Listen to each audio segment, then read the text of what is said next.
Bien, en esta clase de filtros vamos a introducir los conceptos que nos van a permitir diseñar filtros y determinar cuáles son los componentes involucrados en cada filtrado. Lo primero es conocer qué es un filtro, ¿sí?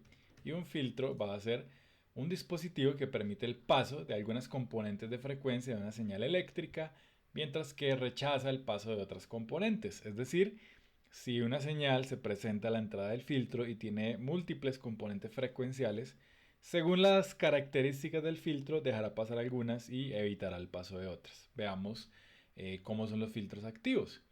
Estos filtros requieren amplificadores operacionales y fuentes externas de alimentación de las cuales obtienen la energía para realizar el filtrado.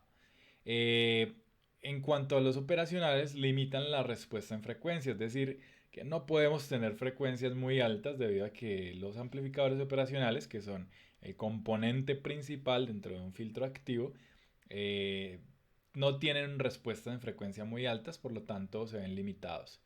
Y tampoco por sus características eléctricas se pueden usar en sistemas de alta tensión, pero tienen grandes ventajas que nos ayudan a preferirlos ante filtros pasivos, y son que el tamaño es mucho más pequeño, se pueden integrar en circuitos, es fácil diseñar orden superior, por ejemplo filtros de orden 5, 10, 12, en donde no es tan complicado el acoplamiento como pasa con los filtros pasivos. Estos filtros también proporcionan ganancia, podemos tener señales que se amplifiquen inclusive, y son más fáciles de implementar de forma física. ¿Cómo clasificamos los filtros activos? Primero se pueden agrupar por la respuesta en frecuencia, en las cuales son pasabajos, pasabajos, pasabanda, rechazabanda y pasa todo, que es una característica especial de los filtros para cuando yo quiero hacer control de fase. En cuanto a la función de transferencia, tenemos de tipo Butterworth, de tipo Chebyshev, Bessel, Kammer, y hay otras que son menos populares, pero cada una tiene unas características que se van a hablar más adelante. Por la topología de circuito podemos agruparlos en dos y se pueden implementar con redes Allen-Key, que son análogas a los filtros, a los sistemas de amplificador no inversor, y la multifeedback, que vienen de las redes de amplificadores inversores.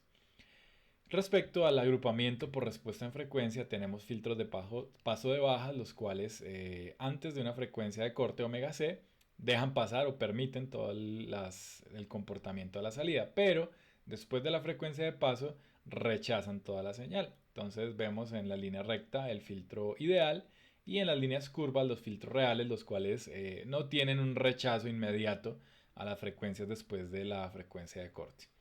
En cuanto al filtro de paso de altas, funciona similar, solo que en este caso solamente pasan las frecuencias por encima de un omega c o frecuencia de corte y se rechazan las que estén antes de esa frecuencia de corte. Si mezclamos dos de los filtros anteriores, podemos obtener un filtro de paso de banda, el cual nos va a permitir solamente una banda pasante delimitada por dos frecuencias, una inferior y una superior, y va a rechazar el resto de componentes frecuenciales. Y se puede ver también un filtro de rechazo de banda, que sería como el inverso del pasabandas, el cual rechaza unas bandas dentro de una frecuencia comprendida entre F1 y F2, pero permite el paso de todas las demás componentes en frecuencia. ¿Qué tipos de funciones de transferencia tenemos en cada filtro? Estas determinan el comportamiento. Son filtros de tipo Butterworth, las cuales tienen una caída con una pendiente no muy alta, pero no tienen rizado en la banda pasante. Es decir, cerca de la banda de paso no va a haber amplificación de ninguna frecuencia. Y aquí vemos con este N los diferentes órdenes de circuito que se presentan.